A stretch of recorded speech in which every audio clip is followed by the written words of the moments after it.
Alright everybody, welcome back. This is going to be a game featuring my Progenitus deck. And this one's a little bit goofy, and you'll see why after a couple turns here. But before I get on with the game, remember to go to puremtgo.com for the complete deck list. Look up my article series, Conqueror and Commander, and the list should be made up there. So my opponents in this game are Norin the Wary. Norin is typically... Oh, I gotta turn off the sound here real quick. Norin is typically goofy chaos stuff, and a lot of stuff like Confusion in the Ranks, Pandemonium, stuff like that. A Grip of Chaos is another favorite that they like to play. My main complaint about Norin is all his triggers. You can't auto-yield to them because every time he goes back to the exiled zone, it makes you re-yield to everything. So that's kind of a pain in the ass. But this guy has a little bit of a unique spin on the Norin deck. Next up, we've got Higure, right, if that's how you pronounce it. I have no idea. Obviously, Mono Blue Ninjas. We'll see what else he brings. And then Radha, who is a Gruul beatdown typically. So she's a lot of fun. I like her art. My initial hand has three lands, but unfortunately doesn't really have any early turn plays. If I had 2 blue sources, I would keep this just so that I could bust out Jace early, but I don't. So I figure I might as well send it back, see what I get. And I keep my second hand, which has 3 lands, and Oracle of Moldiah. And I figure, you know what, I'm going to end up drawing a 4th land, and I know I'll be able to play the Oracle. So we just go with that. I also draw a Skyshard Claim here. So I'm thinking I'm going to be pretty happy with my ramp. I'm not going to be as fast out as Radha, but I figure, you know, 1 more land in the next 2 turns, I should be good to go. Higure plays Walker of Secret Ways. I'm not too worried about that card, just because I know I'm not going to have any defense up anytime soon, and my hand isn't a lot of counter magic or anything like that. There's Oracle of Moldiah showing Engulfing Slagworm. Slagworm's a fun card that I fit into past decks. There's my 4th land right there. So I figure I should be good to go, right? Well, no, because Norin plays Seismic Spike, targeting my Hollowed Fountain. And it turns out that Norin is a targeted land destruction deck. And he specifically goes after colors that he doesn't like. In this game, at least, it's anything with islands on it. And he notes that his deck is mainly created to hose 5-color control and good stuff decks, which pretty much is exactly what my deck is.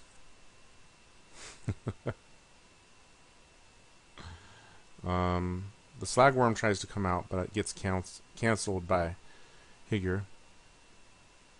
And Kodama's on top of the deck. MTGO has been having this goofy error message, so it's going to come up, and I apologize. I really do. So I'm a little behind on mana. Slagstorm wipes out everybody out there. Higure comes out to play.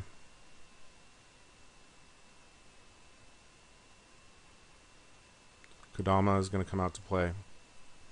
I'm able to go ahead and cast Skyshard Claim. And since Norin already said he's targeting islands, I figure I might as well just get my islands out there right now while I can. Giant Day Tome.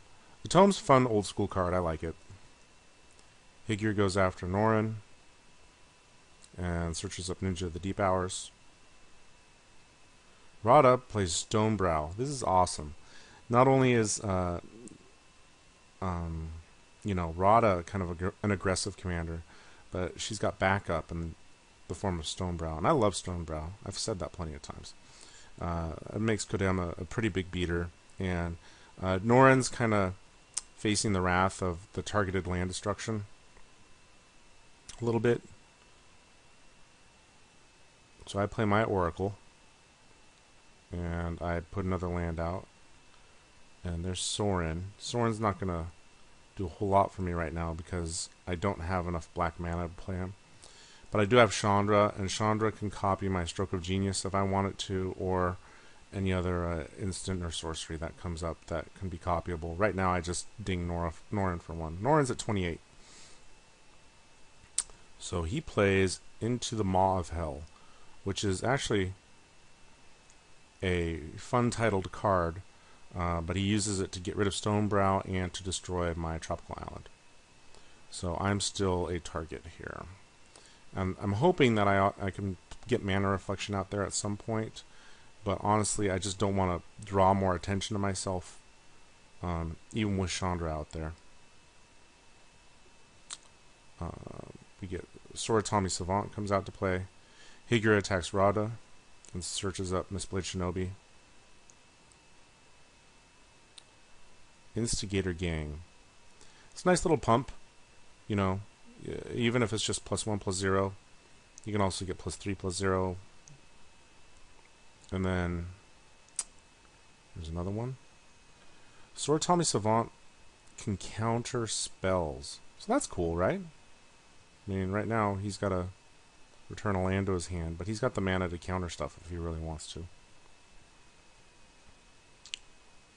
Kodama goes after Higure. Arbor Elf comes out to play. At this point, I'm more concerned because of the land destruction with actually just getting lands out. So what I decided to do is copy Stroke of Genius with Chandra,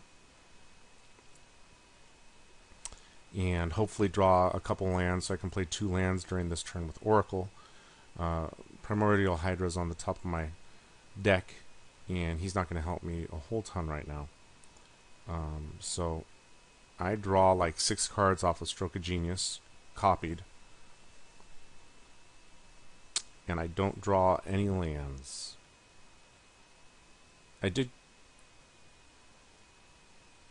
Okay, so I did keep a Plains untapped just in case I drew Swords to Plowshares or something like that. And I do have Collective Restraint on the top of my library, so I'm happy with that. I end up discarding my Hydras because I've got the Mimeoplasm here, and I can, you know, copy Primordial Hydra and take out like Stonebrow or something like that from somebody else's graveyard if I really want to. And I also get rid of Sorin because at this point I still can't cast him.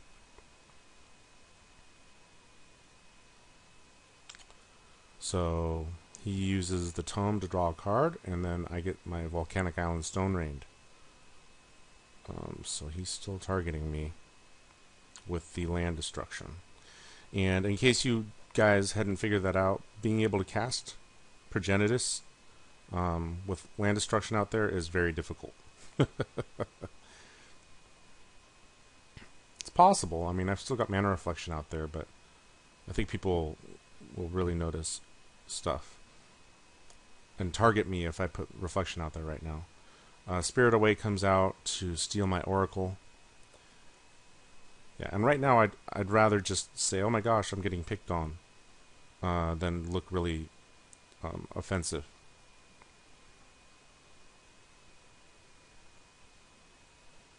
And then Into the Royal. It's on the top of his graveyard, or library.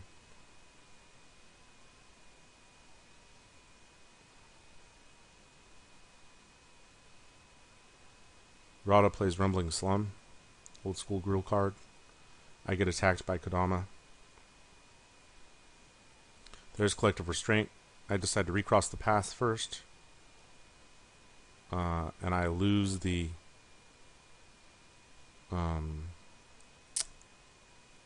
whatever it's called that recross does. Clash. Jesus. To a Wall of Fire, which is just funny. And then I play the Collective Restraint. And I've lost some life now. I'm down to 26. There's Wall of Fire.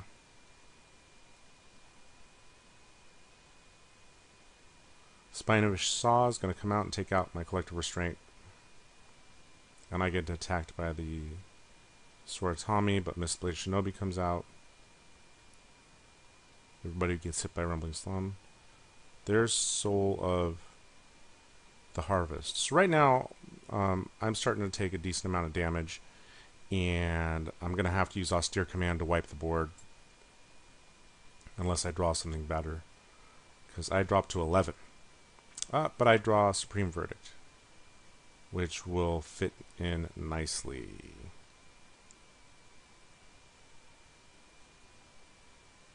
So I decide to Supreme Verdict to wipe the board.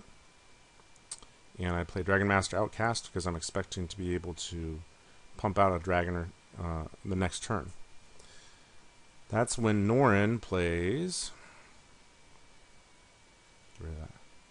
Boiling Seas. Yeah. So that obviously hoses the mono blue deck, and it takes out 2 of my lands too. So I'm no longer going to be getting any dragons. And the Higure player concedes. So at this point, the Radha player and I are kind of talking to each other a little bit, and we both decide that the land destruction is kind of annoying, so we're just going to try and team up and beat up on Norin. Fangren Firstborn's a fun little card. I love this guy. He doesn't really see any play, so I'm glad to see he's getting used there. I decide to Enlighten Tutor for Darksteel Ingot because I want mana that can't be blown up that can give me the colors that I want. But that's obviously speaking way too soon. I should start counting how many times that little bug comes up. So I attack Norin with my Exalted Dragon Master. Norin plays Demolish, and now he's targeting the forests over here. Oh, he doubles it up with Reverberate. So Indrik Stompheller comes out and blows up his tome. And we're slowly ticking away at Norin's life. He's down to 20 now.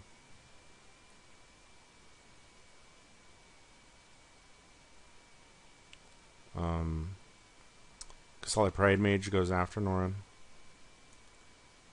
And what I decide to do is use the Mimeoplasm to copy Kodama, because I figure that like the Shroud is going to help him stick around and make him big with Engulfing Slagworm. But he still only has an 11 toughness, so I'm figuring, oh, you know, Blasphemous Act will still kill him. But Norin has other plans. He plays Hardcast Decree of Annihilation. Kablow! That's just... I can't say I've ever had this card cast. I've seen it go off in Joyra decks, but this is the first time I've ever seen it cast. So, that exiles everything. And now it's just a matter of, well, who draws the best stuff first?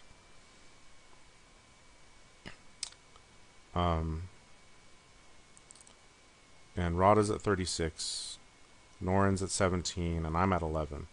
I decide that I'm not going to pop any of my fetch lands until I can actually cast something. I'm not sure if that's the best idea or not. But as you can see, I start falling behind in the mana race, and Radha jumps out to the lead.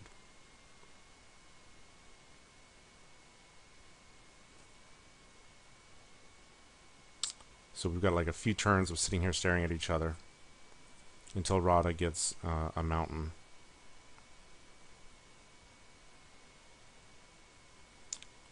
There's another land for me, but I still don't have anything I can really cast. There's Radha with the mountain. And I've got another land too. The good thing though here is that I can actually crack my fetch land here to Bant Charm if I need to. But, like I said, Radha and I have kind of agreed to team up and go up against Norin. And honestly, I'll be honest, the Radha player does most of the heavy lifting in terms of taking the Norin player out, because that's eventually what happens. Norin comes out to play. He plays a big beefy creature. It's Chancellor of the Dross. Tingle, my bad. Chancellor of the Tingle. So I play Urban Evolution to draw some cards and play another land. I'm starting to draw some Planeswalkers here, so I should be able to start doing stuff soon.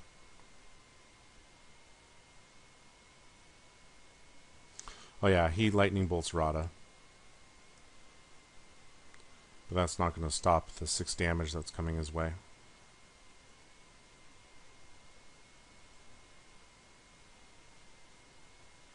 So Chancellor goes after Norin, drops him down to 9. And then Radha comes back out.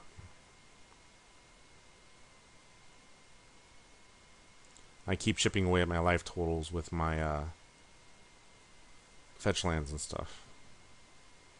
So first I play Garrick. I want a blocker, so I put out a beast token. And then I Demonic Tutor for Mirari's Wake. Mirari's Wake is basically something I bring out because it's the only way I'm going to have a shot of casting Progenitus at some point in the future, as well as some of the other stuff in my hand. So I figure, you know, and I've got Garrick here to untap lands and actually help me cast the Wake. That's the plan, at least. Norin plays Chain Reaction, which gets rid of Radha and my beast token, but does not kill Chancellor.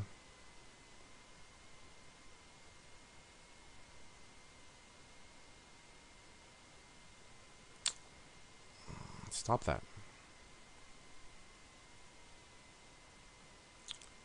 And then the Chancellor. Oh, that's right. Clan Defiance. Clan Defiance is a fun little card that I haven't really seen used yet. You know, it's got a lot of versatility, and I think it should be played more, honestly. So that's 5 damage to Norin, and then he gets attacked with Chancellor. So now it's me against the Radha player, and the Radha player did all the, like I said, all the heavy lifting there. He's got a 6/7 out there. I play the Wake. I've got Bant Charm in hand. I'm assuming that the Chancellor is going to come right after me. And we'll see what happens. I've also got Sphinx's Revelation, which is going to really be helped by the Wake. I untap stuff so that I can play the Bant Charm. So Chancellor comes after me, and then he proceeds to discard Scar Goliath to give him +9/+9 and trample, which is, you know, enough to kill me if it weren't for the fact that I had the Bant Charm. And he's still got 2 cards in hand, so I'm a little worried about that, but he's also at 36. We'll see what happens. There's Forgotten Ancient, so I play the Ancient and Jace. And then I untap stuff and I draw cards with Jace. Or no, yeah, I draw a card with Jace. At this point, the plan is to use the Revelation in case, or at the end of my turn, at the end of his turn. But we'll see what happens. I'm just uncomfortable at 8 life. Oh yeah, he plays Molten Primordial, which is good in this case because it steals my Forgotten Ancient. That's 9 damage on the table. I'm at 8. When he goes to attack me with both the creatures, he doesn't go after either of my Planeswalkers. He just goes after me, and I have to Sphinx's Revelation. And I Revelation for like 5. Which gives me more land, and I'm happy about that. So I play Progenitus. And I draw a card, and I untap, and I put out Vraska. Oh no, I Dreadbore the Primordial. And then I put out Vraska.